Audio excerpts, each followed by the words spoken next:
Fala pessoal, sejam bem-vindos aí à nossa primeira aula, que vamos abordar aqui alguns conceitos básicos sobre a linguagem de programação C. Então eu vou abrir aqui o meu CodeBlocks e eu vou abrir aqui um arquivo que eu já tenho criado, o código fonte aula 1.c. Então o que nós temos que entender de início: todo programa em C necessita de ter bibliotecas incluídas no programa. E como eu faço isso? Eu uso a diretiva aqui include, e através de include eu incluo uma biblioteca no meu programa. Mas para que serve uma biblioteca? Bibliotecas contêm funções que vamos utilizar.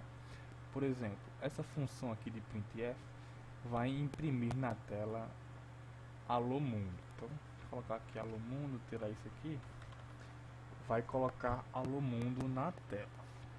Pois bem, printf é uma função que está dentro da stdio.h.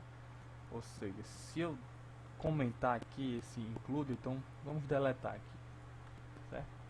Deletei.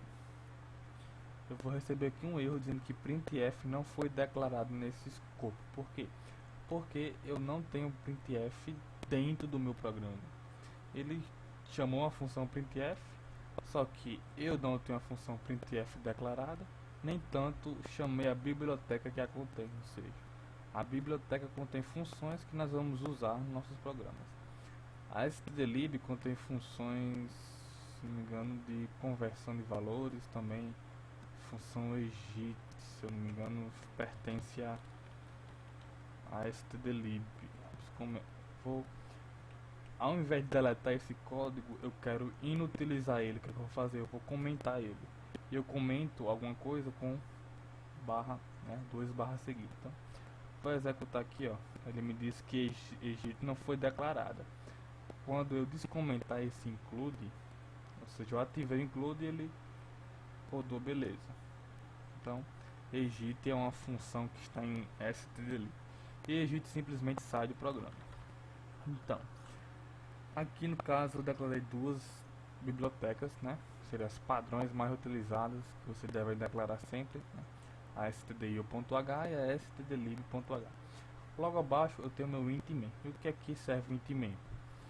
C ela é linguagem estruturada, e tem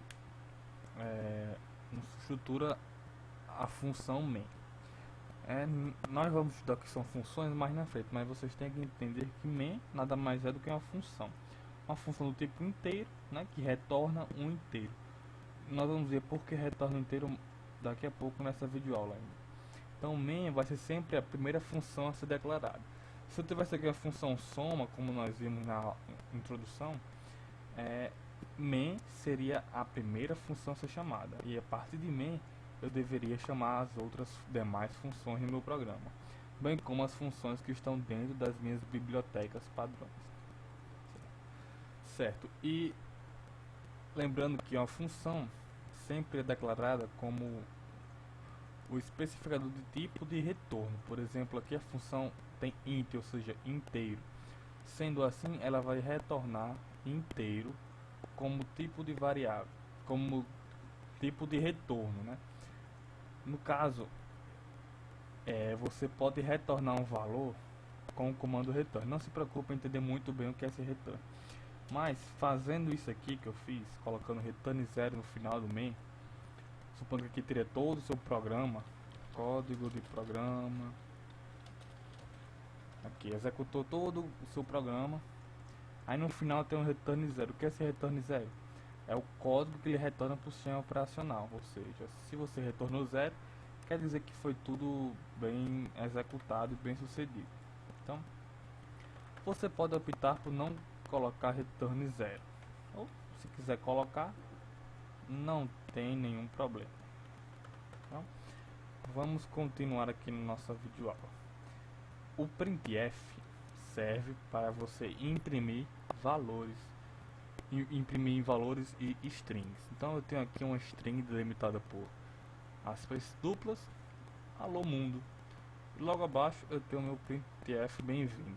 Eu vou comentar aqui, lembrando que eu posso comentar com essa dupla barra, e comentário eu posso escrever comentário simplesmente para descrever alguma coisa. Imprime na tela, por exemplo. Então eu estou documentando o meu código com esses comentários. Então eu vou executar aqui. Perceba que nem imprime na tela, nem esse printf foi executado. Ele só mostrou alô mundo, beleza? Então, bem simples como o printf funciona. Agora eu vou imprimir esse segundo printf aqui, esse bem-vindo. Então, vocês percebam que está um do lado do outro. Está bem feio, né? Então, como é que eu faço para mudar isso? Eu preciso quebrar a linha, ou seja, pular a linha. E eu faço isso usando barra N. Então, aí está o barra N, ele pulou a linha.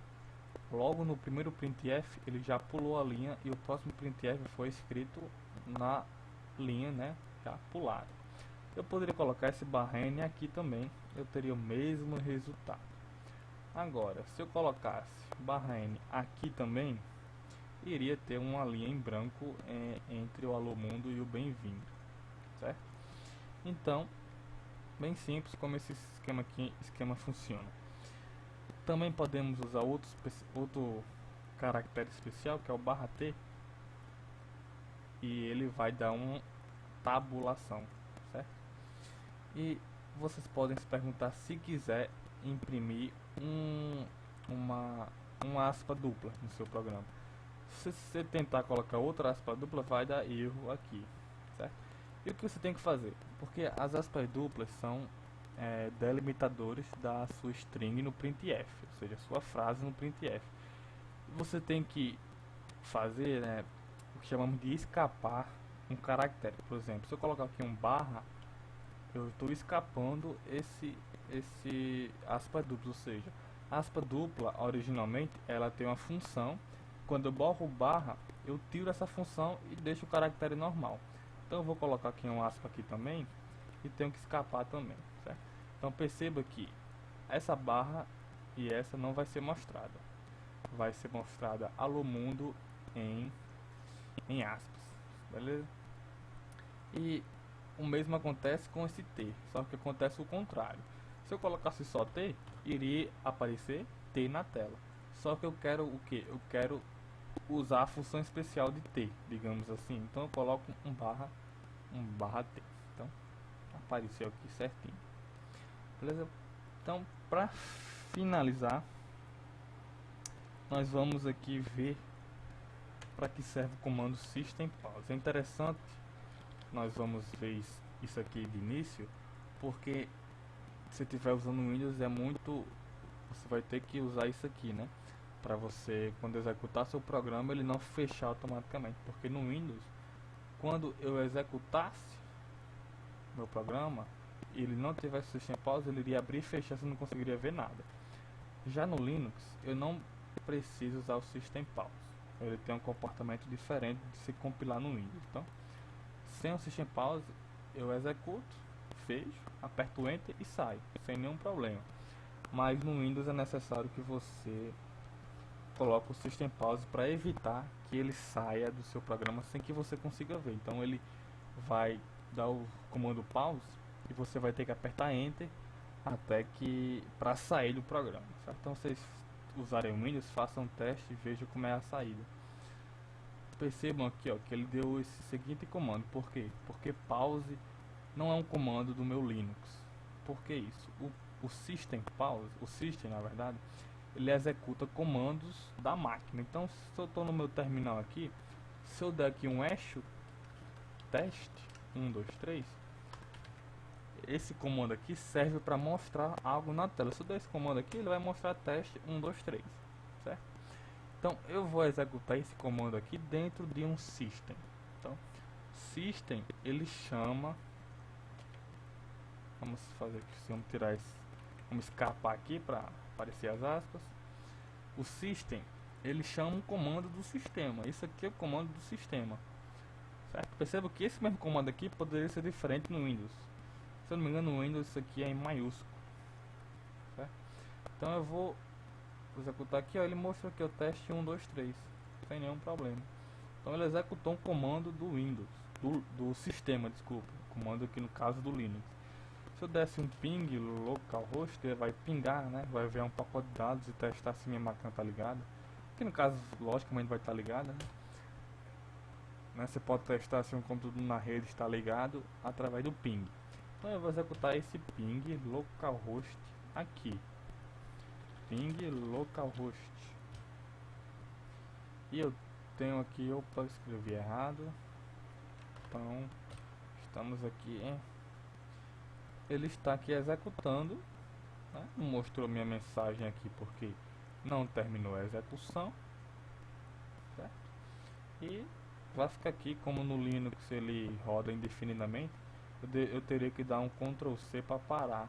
Ele mostra aqui o log e em seguida a minha mensagem. Então essa foi a nossa primeira aula, nossos conceitos básicos. É interessante que vocês entendam bem isso, fixem aqui. Na próxima aula nós vamos estudar aqui o scanf, também entender como funcionam as variáveis, dentre outras coisas. Então pessoal, espero que vocês tenham gostado e até a próxima.